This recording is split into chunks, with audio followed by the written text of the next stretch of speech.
Assalamualaikum warahmatullahi wabarakatuh. Perkenalkan, nama saya Gita Maulidia.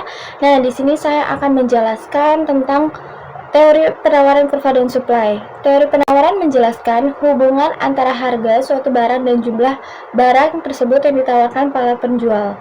Dalam hukum ini dinyatakan bagaimana keinginan para penjual untuk menawarkan barangnya apabila harganya tinggi dan begitu pula jika sebaliknya. Jadi, hukum penawaran tersembunyi, semakin tinggi harga suatu barang, semakin pula banyak jumlah barang tersebut akan ditawarkan oleh para penjual. Nah, sebaliknya juga, semakin rendah harga suatu barang, semakin sedikit jumlah barang tersebut yang ditawarkan. Nah, untuk slide selanjutnya di sini ada penawaran. Penawaran ini dibagi menjadi dua. Yang pertama itu penawaran perorangan. Penawaran individu adalah jumlah barang yang akan dijual oleh seorang penjual. Dan penjelasan kedua, penawaran kolektif. Penawaran kolektif disebut juga penawaran pasar.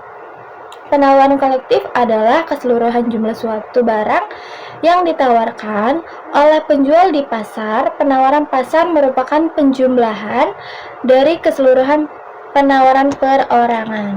Nah, untuk slide selanjutnya di sini ada faktor-faktor yang mempengaruhi penawaran. Nah, untuk penjelasan ini dibagi menjadi 5. Ada harga barang itu sendiri. Nah, faktor utama yang mempengaruhi penawaran. Dan yang kedua, harga barang lain, barang substitusi atau disebut pengganti, dan komplementer, perlengkapan mempengaruhi penawaran. Dan yang ketiga, biaya produksi, termasuk biaya bahan baku dan tenaga kerja. Dan yang keempat ini tujuan perusahaan seperti keuntungan dan pangsa pasar. Dan yang kelima, teknologi yang lebih baik dapat meningkatkan penawaran.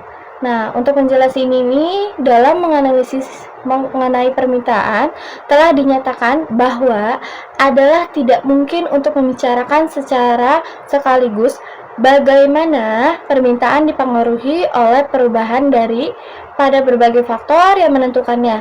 Kita harus menganalisis secara satu demi satu setiap faktor yang mempengaruhinya.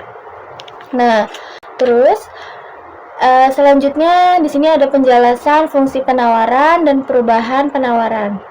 Nah, untuk fungsi penawaran adalah persamaan yang menunjukkan hubungan harga barang di pasar dengan jumlah barang yang ditawarkan oleh produsen. Fungsi penawaran digunakan oleh produsen untuk menganalisis kemungkinan banyak barang yang akan diproduksi.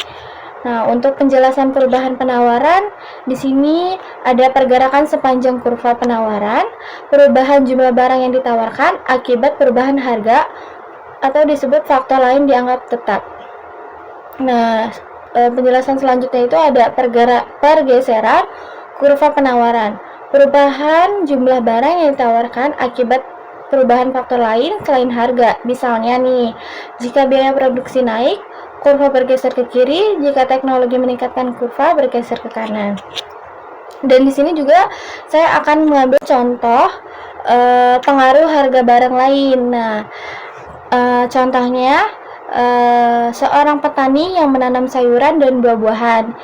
Jika harga semakin naik, petani tersebut mungkin akan mengalihkan lahan dari menanam kangkung ke semangka, sehingga penawaran kangkung akan menurun. Ini menunjukkan bagaimana harga barang substitusi mempengaruhi penawaran barang lainnya.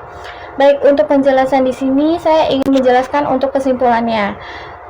Kesimpulannya ini dari penjelasan ini atau materi ini, teori penawaran menunjukkan bahwa jumlah barang yang ditawarkan oleh penjual dipengaruhi oleh harga barang tersebut dan berbagai faktor lainnya.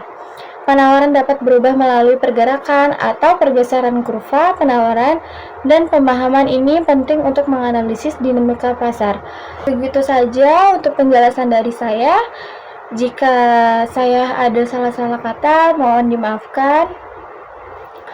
Semoga penjelasan saya ini bermanfaat dan bisa membantu kalian untuk tahu apa sih teori penawaran kurva dan supply. Wabillahi taufiq wal hidayah. Wassalamualaikum warahmatullahi wabarakatuh.